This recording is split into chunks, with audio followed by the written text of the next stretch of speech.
But take a look at this. The New York Post with the headline, Black Sunday. Cruz knee out. 4th season as Eagles bury Big Blue. Joining us now, our NFL analyst, Eric Allen. How are you? Great. You are. Yes. Better than Victor Cruz. This is for sure. Wasn't that a weird injury? I'm sorry. That's okay. It really was. Because he went up and you didn't know what happened. Yeah, you didn't see any, kind of stress really on the knee. And it just really unfortunate.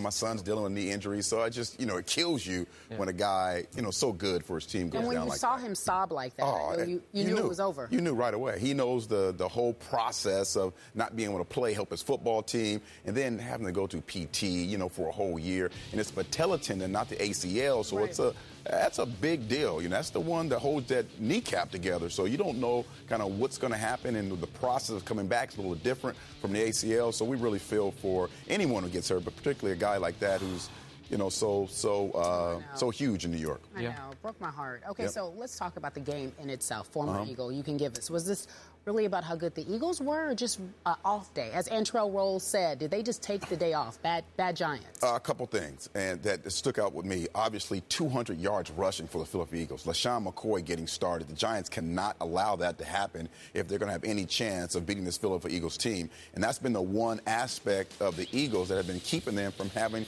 a consistent offensive game. We've seen, one quarter splashes, but 200 yards with McCoy getting off. That really was the start of the dominance for the Philadelphia Eagles, I think. And when they're running the ball well, that gives great confidence to the offensive line. And when the offensive line feels comfortable, Nick Foles was able to target 9 receivers yesterday. I thought the running game was spectacular. And then defensively, 8 sacks. 8 sacks, which is supposed to be the Giants a quick rhythm offense, get the ball out of your hands, and what he's been doing the last 3 games in those wins, he's been doing a great job. Eli Manning getting the balls out of his hand, getting the ball out of his hands, but they just dominated up front, and that's what I saw yesterday in the NFC East. I saw the teams that dominated up front dominate football games, and the Eagles, without a doubt, were the dominant football team. It had nothing to do with the Giants taking a day off. It was all about the dominance of the Philadelphia Eagles. All right, Stephen A. He's absolutely right. Somewhere along the way, the Eagles' offensive line decided to show up and created some holes for LaShawn McCoy. He came into the game averaging just 2.3 yards a carry with their 2 tight end sets, but he had 2 big runs to start out the game off of that same set. So clearly they were doing a better job of blocking, and I think that definitely helped them.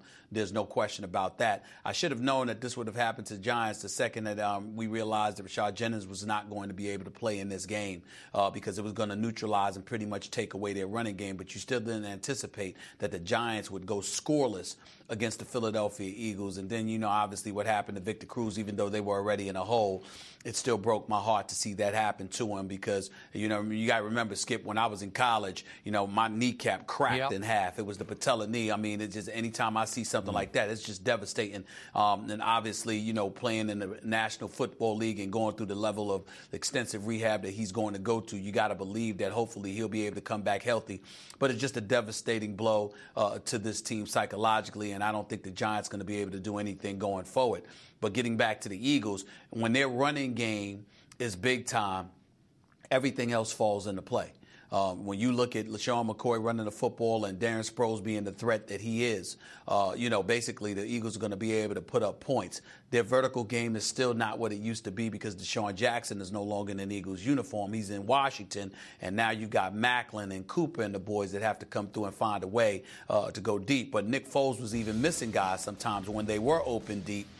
When you looked at him yesterday, he wasn't perfect, but he still made some good throws. In the end, what it comes down to is that everything was working against the Giants. Like Antrell Rose said, they basically took a game. They took a day off because they let the Eagles come out and punch them right in the mouth. And when you let that happen at the very beginning of a game within this division, that's usually a bad sign because both teams are usually hyped about going up against one another, and it usually doesn't go down like that. So when it does, it's usually an indication that one team did not come to play. I'm going to disagree with both of you about this. And I first guessed this because I tweeted about it. I was shocked at how the Giants came out with bad body language. Like I'm with Antrell Roll, like they were just taking the entire night off. And I should have known when we sat here, we had Mark Schlereth in your seat on Friday.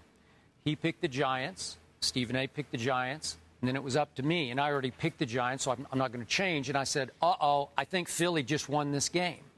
This is back, Stephen A., to my theory that I've told you about many times on this show about the New York football Giants.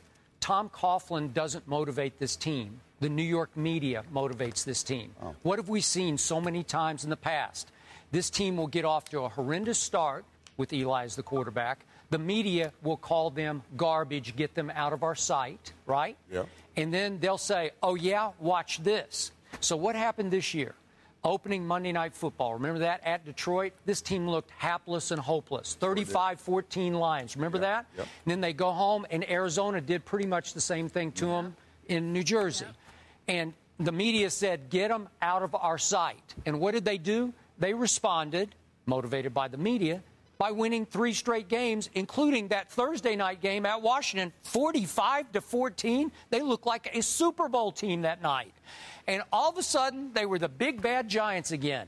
And everybody is picking the Giants to win at Philadelphia. I think a majority of experts, I don't know this for a fact, but it seemed like many experts picked the Giants to win at Philadelphia. And how did the Giants respond? As if they could just sort of roll their helmets out on the field, and Philly would fold up and lay down, and it would be over. That's saying a lot, Skip. Okay. With a head coach and a quarterback who have won 2 Super Bowls, okay, saying that you can't play from in front. So that's saying a lot. Okay, but they get motivated by the media, and then they get on late-season rolls, except this time it started a little earlier in the year. They got on an early-season roll, games 2, 3, 4, and 5, yeah, and then come out to this one, and this is devastating. This is 27-0. They did not want to play last night from opening kickoff.